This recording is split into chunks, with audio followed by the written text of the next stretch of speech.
Us right now has been a sharp critic of the administration's NSA surveillance program. So what did you think, Senator? Were you pleased? Were you not so pleased? Well, what I think I heard was that if you like your privacy, you can keep it. But in the meantime, we're going to keep collecting your phone records, your emails, your text messages, and likely your credit card information. So I didn't hear any lessening of the spying on Americans or collecting records of Americans. I heard that, trust me, I'm going to put some more safeguards in place, but I'm going to keep right on collecting every American's records. This is something that's going to have to be decided by the Supreme Court. I think there's a real fundamental question whether one general warrant can apply to millions of people's records. And I think it's incorrectly being done, and the Supreme Court's going to ultimately have to decide on this. You've actually filed a lawsuit. Remind our viewers, what is so irritating, upsetting to you? Well, the thing is that, you know, he mentioned Paul Revere, but Paul Revere was warning us of the British coming. He wasn't warning us that the Americans are coming. You know, the thing is that the lesson from the American Revolution that the president, I think, misunderstands is that we were upset about British soldiers writing their own general warrants, like national security letters, that allowed them to go into the colonialist house and look at their papers. We didn't like that. So we wrote the Fourth Amendment to say warrants have to be individualized. They have to name specifically the person and the place.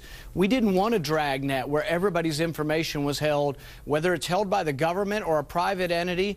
I'm not so sure I'm more or less concerned by having a private entity. Who are we going to hire? Eric Snowden's contractor to hold all the information? I don't want them collecting the information. It's not about who holds it. I don't want them collecting every American's information. You know, he mentioned 9/11. The thing about 9/11 is we didn't do the appropriate things because we didn't do good police work, and we never even asked for a warrant. An FBI agent in Minnesota sent 70 letters to his superiors asking, can we get a warrant on this guy who wants to take off planes but not land them? And they didn't do the appropriate thing. They never asked for a warrant, which they could have gotten.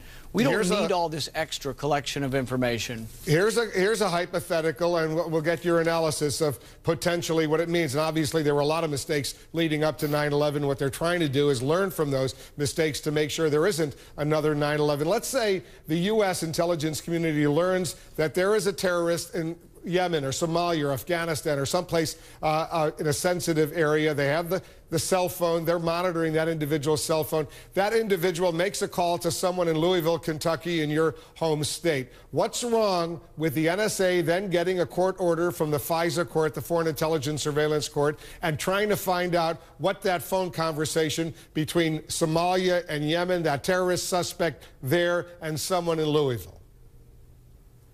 I have no objection to having a warrant for a specific person to look at phone calls. And if we then get a warrant, we find out the person in Louisville is connected to the person in Yemen, then we get a warrant for all of their phone calls. If they called 100 people last month, we look at those 100, and then we ask the judge for another warrant. So I don't care if it's 10 hops out with a warrant, but for the president to say, oh, we're only going to abuse the Fourth Amendment twice and not get warrants by hopping twice, not 3 times, it's either proper or improper, and there is a proper way of doing this, and this is with a judicial warrant individualized to the person, and then you can go and look at their friends with another warrant. We do this all the time. At 4 a.m., if there's somebody who's a potential murderer or rapist or you name it, we just call a judge and get a warrant, but we separate the police power from the judicial power. That's why we have to, I think, really reassess whether or not police officers or FBI agents should write their own warrants. I think only judges should write warrants. At one point in the speech, and the president spoke for about 45 minutes, Senator, he made this point. Let me play this little clip.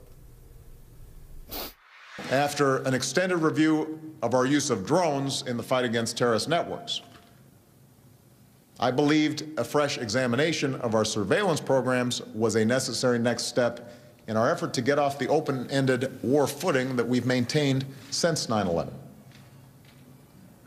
And for these reasons, I indicated in a speech at the National Defense University last May that we needed a more robust public discussion about the balance between security and liberty. Of course, what I did not know at the time is that within weeks of my speech, an avalanche of unauthorized disclosures would spark controversies at home and abroad that have continued to this day.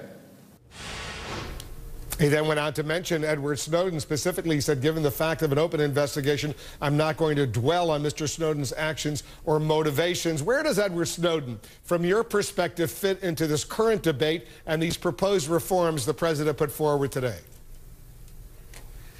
You know, I think it leads to whether or not you think the president is genuinely concerned or not. I don't think we'd be here, and I think there'd be absolutely no reform had there not been the releases by Snowden.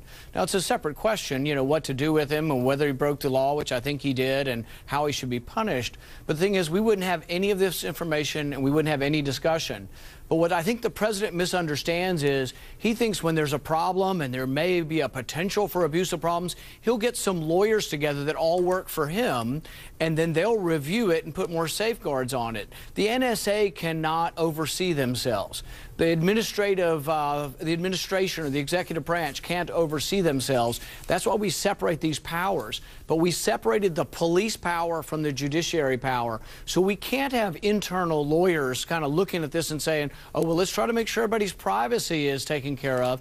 See, really, he's not going to fundamentally change any of this.